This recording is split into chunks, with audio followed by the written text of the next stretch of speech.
When you have a garden, having lots of manure on your farm can be a really good thing, but that manure can also be a really bad thing. It's a good thing because you can get that manure and make lots and lots of beautiful compost for your garden. But the bad part comes in then when you don't manage that manure properly. That just becomes a breeding ground for parasites for your cows. What's up, buddy?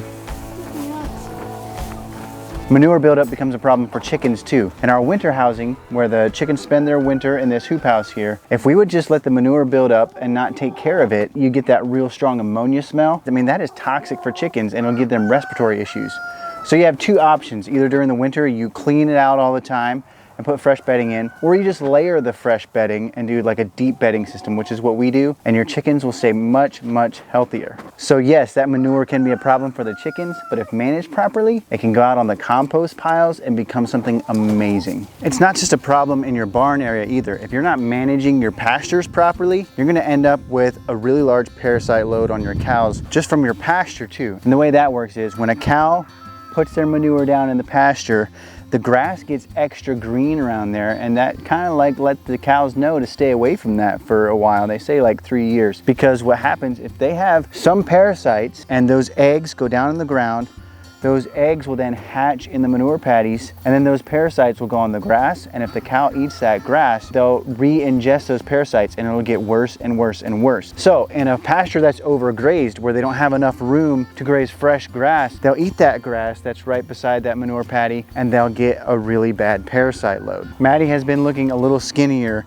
recently than I really like her to. Usually right after they calve, they look a little skinny for a while, but they usually fill back out. And I just feel like I haven't been able to quite get Maddie to fill back out like I wanted her to. If they just look like they're really skinny and not able to gain weight, that can be a sign of parasites. So I got a fecal test done, and I really wasn't sure what the results would look like from that fecal test. The vet said they expect to see at least some parasite load, and in her case, since she's looking a little skinny, maybe there'd be a lot. It's a really simple test to get done.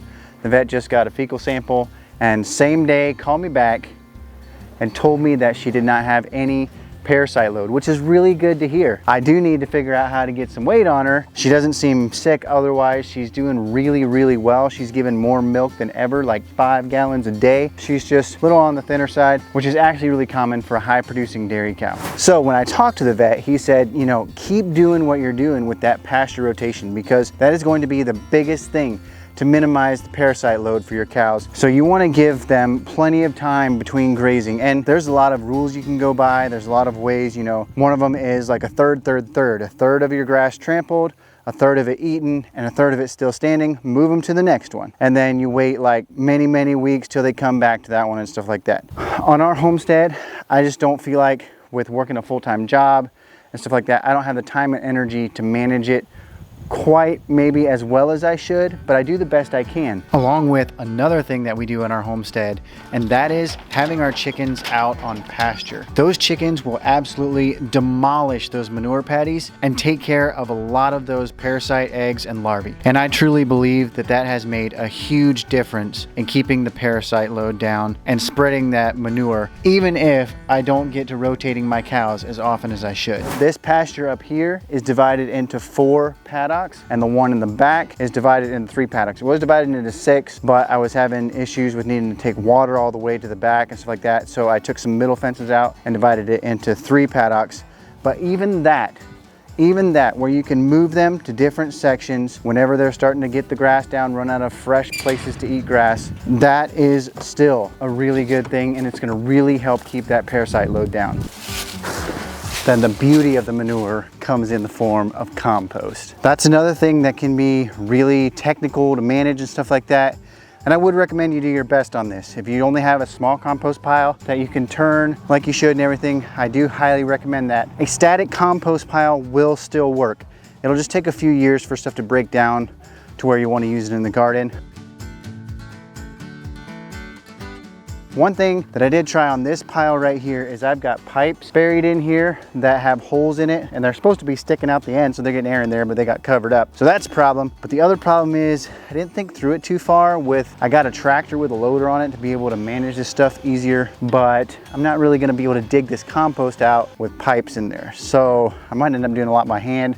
Might be able to take the side off of it and use my tractor from the side and just try not to hit the pipes. What I think would be a better idea, and what I still need to do on this one, is to put some upright pipes in every once in a while to get some air in like that, because basically that's what a compost pile needs. It needs air. But just look at this stuff right here. This is turning into some really good stuff. This was cow manure, chicken manure, kitchen scraps, and it's turning into compost, even though we're not turning it. Now, I don't claim to be a compost expert, but the main thing to know that is it requires carbon and nitrogen, and it needs a good ratio of those two to be able to turn into a nice compost. Nitrogen is what your manure would be. That's the green stuff. Like, you could use grass as nitrogen. And then the carbon is your dry stuff, something like leaves, hay, straw, something like that. So you need the right ratio of those two, and there is formulas for that, but really it's gonna a lot come down to the feel that you get for it. And it's something that you'll notice as you go along with it.